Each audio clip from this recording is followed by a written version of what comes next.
ప్రజాస్వామ్యాన్ని అపహాస్యం చేసేలా పులివెందుల జడ్పీటీసీ ఎన్నిక జరిగింది. ఒకవైపు పోలీసులు, ఎన్నికల అధికారులు ఉన్నా సరే యథేచ్ఛగా రిగ్గింగ్ చేసి తెలుగుదేశం పార్టీ తీవ్రస్థాయిలో దౌర్జన్యానికి పాల్పడి ఆ విజయాన్ని సొంతం చేసుకుంది. అసలు నిజంగా ఇది విజయం అంటారా? ఒకవైపు పోలీసులు కానీ, ఎన్నికల అధికారులు కానీ ఏమాత్రం పట్టించుకోకుండా ప్రతిపక్షానికి కానీ, లేదంటే కనీసం ఓటర్లకు కూడా ఏమాత్రం అవకాశం ఇవ్వకుండా అక్కడ పోలింగ్ జరిగిన పరిస్థితి ఎలా చూడొచ్చు? అసలు గడిచినటువంటి ఏడాది కాలంగా కూడా రాష్ట్రంలో పరిస్థితులు చూస్తూ ఉంటే పూర్తిగా భారతదేశంలో అసలు ఇంకా స్వాతంత్రం వచ్చిందా, బాబాసాహెబ్ అంబేద్కర్ గారు రాసినటువంటి రాజ్యాంగాన్ని పూర్తిగా పక్కన పెట్టి ఓ రెడ్ బుక్ రాజ్యాంగాన్ని అమలు పరుస్తూ ఉన్నటువంటి పరిస్థితి కనిపిస్తూ ఉంది. ముఖ్యంగా ఏదైతే పులివెందుల నియోజకవర్గంలో జడ్పీటీసీ ఎన్నికల్ని గమనించినప్పుడు అసలు ఎక్కడికి వెళ్తా ఉన్నాం మనం అనేటువంటిది ప్రజాస్వామ్యం ఒక ప్రశ్నార్థకమైనటువంటి పరిస్థితిలోకి వెళ్ళిపోయినటువంటి పరిస్థితి కనిపిస్తూ ఉంది.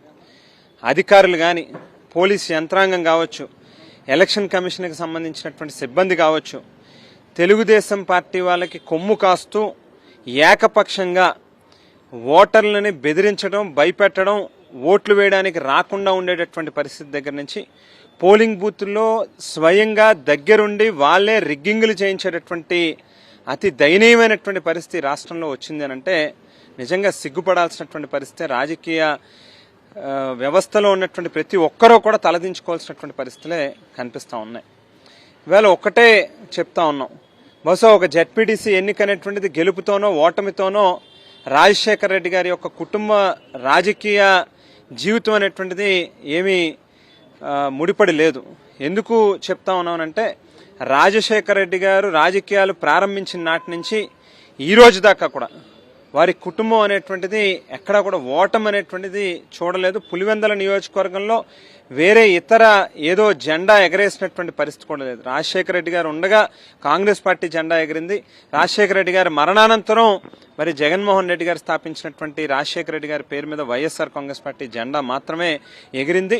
మనం చూస్తే జగన్మోహన్ రెడ్డి గారు అసెంబ్లీ స్థానానికి పోటీ చేసినటువంటి సందర్భంలో కానీ, పులివెందుల్లో లేక అంతకు మునుపు కడపలో పోటీ చేసినప్పుడు కానీ, భారతదేశంలోనే ఇతర అన్ని ప్రాంతాల ప్రజలు కూడా ఏం జరుగుతుందో ఆ ఎన్నికల్లో అని చెప్పి చూసినటువంటి తరుణంలో భారీ మెజారిటీలతో రికార్డు స్థాయిలో గెలిచినటువంటి పరిస్థితులు ఉన్నాయి.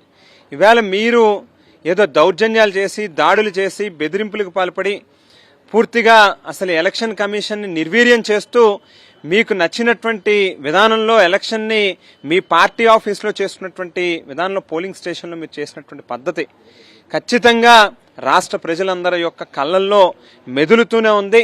ఈ వచ్చే 4 సంవత్సరాలు కూడా ఎప్పుడు అవకాశం దొరుకుతుంది పూర్తిగా మీ ప్రభుత్వాన్ని గద్దెనిపేటటువంటి ప్రయత్నం చేయాలనేటువంటి ఆలోచనలో ఇవాళ ప్రజలు ఉన్నారు. తగినటువంటి మూల్యం మీరు చెల్లించుకునేటటువంటి రోజు వస్తుందని చెప్పి కూడా ఈ సందర్భంగా తెలియజేస్తా ఉన్నాం. చెప్పండి, కనీసం ఏజెంట్లు కూడా లోపలికి వెళ్ళాలని పరిస్థితి, అవుట్ రేట్ గా వచ్చి 5 గంటలకి బూతులను ఆక్యుపై చేసుకున్నారు. ఇటువంటి ఎలక్షన్ రాష్ట్రంలో జరిగితే అదేదో విజయం కింద భావిస్తున్నారు. ప్రజాస్వామ్యాన్ని అపహాస్యానికి గురి చేసిన వ్యక్తులు ఈ రాష్ట్ర పాలకులు. బ్రిటిష్ పరిపాలన వీళ్ల పాలన కన్నా ఒక వేరెట్లు బెటర్గా ఉంది. ప్రజలంతా కూడా మనకి నిజంగా స్వతంత్రం వచ్చిందా అన్న తీరులో ఉన్నారు. దేశాన్ని కులాల పేరు మీద, మతాల పేరు మీద ప్రజలను విభజిస్తూ అధికార దాహంతో ఈ పరిపాలకులు ఉన్నారు. ఇది ఎంతవరకు సమంజసం? ఈ రోజన్నా మనం స్వతంత్ర దినోత్సవ సందర్భంగా ఒక ఆలోచన చేయాలి. ప్రజలందరూ కూడా మనకి దేశ ప్రజలందరినీ కూడా మతపరంగాను, కులాల పరంగాను 2 కులాలు కలిస్తే ఒక పార్టీ, 3 కులాలు కలిస్తే ఒక పార్టీ అన్నట్టుగా ఉంది. ఈ వ్యవస్థ పోవాలి. అప్పుడే నిజమైన స్వతంత్రం వస్తుంది. మనకి ప్రజలందరూ క్షేమంగా ఉంటారు. ఏదైతే అరాచరికంగా పరిపాలనలోకి వచ్చి పరిపాలన సాగిస్తూ గతంలో కూడా వీరు ఓట్లు ట్యాంపరింగ్ చేసి అధికారంలోకి వచ్చారు. అదే పద్ధతి కొనసాగించి పులివెందుల్లో మేము గెలిచాం, ఏదో జగన్మోహన్ రెడ్డి గారు అయిపోయాడన్నట్టు భావనలో ఉన్నారు వాళ్ళు. కనీసం డిపాజిట్ రాకుండా కూడా మేనేజ్ చేసి, వ్యవస్థలన్నింటినీ కూడా మేనేజ్ చేసి మేము ఏదో విజయం సాధించామంటున్నారు. దానికి వారు సిగ్గుపడాల్సిన విషయం ఇది. ప్రజలంతా కూడా దీన్ని గమనిస్తున్నారు. రానున్న రోజుల్లో బుద్ధి చెప్తారని చెప్పి మీకు హెచ్చరిస్తున్నాను. అన్ని బూతుల్లో కూడా మహిళలు కనీసం వాళ్ళు కూడా దగ్గర రానివ్వడం కాకపోతే తీవ్రస్థాయిలో బెదిరించారు. ఆ రకంగా ఎన్నికలు చేశారు. ఎలా చూడొచ్చు ప్రజాస్వామ్యం ఇటువంటి పద్ధతి? అసలు పులివెందుల ఎలక్షన్ చూస్తే నిజంగా ఎంత బాధ అనిపిస్తుంది అంటే మన ప్రజాస్వామ్యంలో ఉన్నావా లేదా. ఎందుకంటే మహిళలను కూడా చూడకుండా ఎక్కడికక్కడ వాళ్ళని తోసేయడం, వాళ్ళని ఇబ్బంది పెట్టే విధంగా ఎక్కడ ఏజెంట్లు లేరన్న విషయం మనకు ఖచ్చితంగా కనపడుతుంది. అసలు ఎంత దాని ఏమంటారు, ఎంత హాస్యాస్పదంగా ఉందంటే 600 ఓట్లేమో వైఎస్ఆర్ కాంగ్రెస్ పార్టీ, వాళ్ళకి 6000 ఓట్లు అంట. అసలు చెప్పుకోవడానికి గెలుపు ఏదైనా 100 ఓట్లు 1000 ఓట్లలో గెలిచారు అంటే ఒక అర్థం ఉంది. అంటే ఇంకా రిగ్గింగ్ ఇంకా ఎంతవరకు అంటే ఇంకా ఏమంటారు చెప్పుకోలేము. ఇంకా ఏంటి చిన్న చిన్న పిల్లలు కూడా చెప్తున్నారు ఇంత దారుణంగా ఎలక్షన్ జరిగింది అన్నది. ఈరోజు జగన్మోహన్ రెడ్డి గారికి ఏదో జగన్మోహన్ రెడ్డి గారు ఇంకా తక్కువ అయిపోయారన్న ఫీలింగ్లో వాళ్ళు ఉన్నట్టున్నారు.